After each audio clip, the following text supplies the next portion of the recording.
Hey tech heads, Fina here. Welcome back to the channel. Today I was going to post a video about how the new software version 1.4 has solved all the problems with the Volvo EX30 that have been reported by its disgruntled owners, as I covered in other videos. But in the meantime, rumors have started circulating that Volvo in the UK has actually stopped selling the EX30 altogether, refunding owners and taking the cars back. So today, let's take a closer look at what's really going on. So there have been articles appearing in many UK media outlets stating that Volvo has stopped selling the EX30 and is now actually refunding money to unhappy customers. But we know how the media works, so of course the truth is a little bit different. Luckily, I did find a discussion on Reddit where users are putting the media spin on the right track. Volvo UK has supposedly just suspended the online configurator until the 8th of July 2024. Yes, I do prefer to put the year here too. Now, at the time of writing this script, it is July 13th, and the configurator for the new EX30 is available on volvouk.com.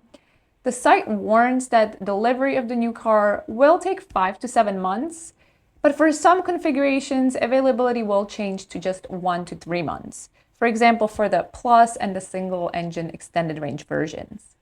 The question is, however, whether this figure can be trusted. Let me know in the comments, do you trust Volvo's delivery time? Okay, now that we have that out of the way, let's go ahead and back to the original plan and take a look at the latest software version 1.4 and what improvements it brings, if any. Now, if you follow me, you know that I've been talking about software problems since the EX30 was launched.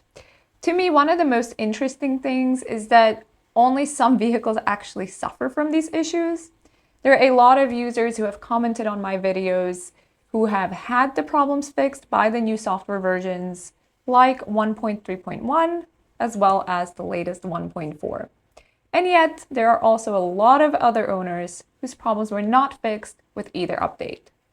Just today, I actually received a comment here from the user Halted, I hope I'm saying that correctly, saying that his first day with the new EX30 with the latest version 1.4 means no internet, neither 5G nor 4G, and unfortunately, even the mobile app cannot pair with the car due to a bug. Now, this is a really very bad look for both Volvo as well as the dealer who handed such a car over to a customer.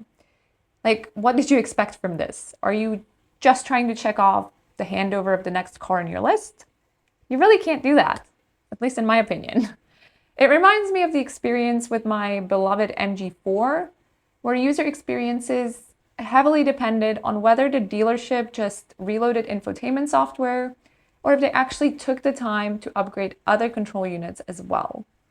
Now, if different control units had different versions of the software, there was obviously a completely different user experience across the board.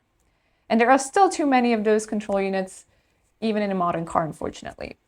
Now, since upgrading the control units is very time-consuming, many services just didn't want to do these updates, and they even concealed from the customers that these updates were actually needed.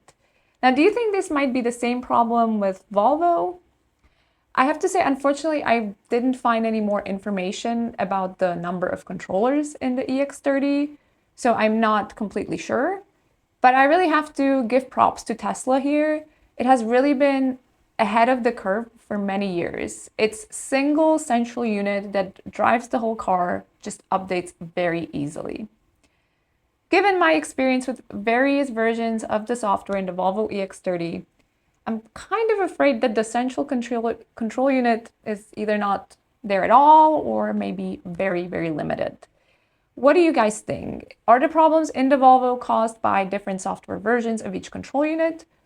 Or is the cause just numerous errors in software development itself?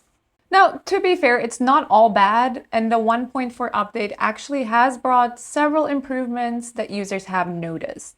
So, for example, the user JPM75 in the UK appreciated the addition of new shortcuts to the quick settings screen, which makes it easier to access frequently used features. Users Alpha here and Reptile, both from the UK as well, noticed that the car unlocks faster and also more reliably when the door handle is touched now. Unlocking is more sensitive, no waiting around after touching the door handle, it just unlocks immediately, as it should really. Now, both these users, Alpha here and Reptile, also mentioned that the air conditioning system now cools the car much more efficiently with cooler and faster airflow. So the shortcuts, improved unlocking sensitivity, as well as improved air conditioning, of course, means a more comfortable and enjoyable driving experience, especially on hot days. So that is a positive in the midst of all this. But despite these improvements, several issues, of course, remain unresolved. For example, Tim K from the UK and other users have reported that the DAB radio still drops out every time they brake, a problem that persists even after several updates. Another owner, Graham, has found that switching to FM partially alleviates this problem, but the underlying problem with DAB remains. So, in his own words, there's plenty of radio signals where I live, and Radio 2 cuts out every time you brake. Same during auto braking at traffic lights, etc. And as soon as you accelerate a little, the radio starts again. Perhaps Volvo's engineers don't like to listen to the radio while driving? I don't know. Users like Andy P and NavGod and Mullen1971 are also still facing issues with automatic app updates, which is actually preventing the update itself from downloading properly. So, kind of amateur hour. The user SB1959 from the UK as well pointed out that accessing the speed limiter settings still requires several screen presses, which is very inconvenient while driving. So you still have to press the screen 4 times to get to it. First the car icon, which is on the bottom driver's side, then settings, then driving, and then finally the speed limiter. Very inconvenient. And here's a really stupid thing. He can do the same thing using new screen, which is activated beside the Bluetooth symbol, but you still need to do 4 screen presses to get to it. New screen activation, then settings, then driving, and then the speed limiter. And it only works if the car is stationary, because the settings button is grayed out while driving, and if you try to select it when driving, you get a not available while driving message coming up. But you can still access it when driving by using the car icon at the bottom driver's side of the screen. So you can see this is quite a mess. And why can I do one but not the other while driving? What is the difference? Forum members such as Tids and Mullen1971 are also disappointed that Apple CarPlay is still not available. Mind you, this is a feature that many users considered essential from the start, so I imagine this can be very frustrating. On top of that, user SB1959 also mentioned that the charging scheduling bug, which was introduced by the 1.3.1 update, was not fixed in the 1.4 update. So, really, really amateur hour. So, while the 1.4 update has brought some improvements, there are still many areas that need further work.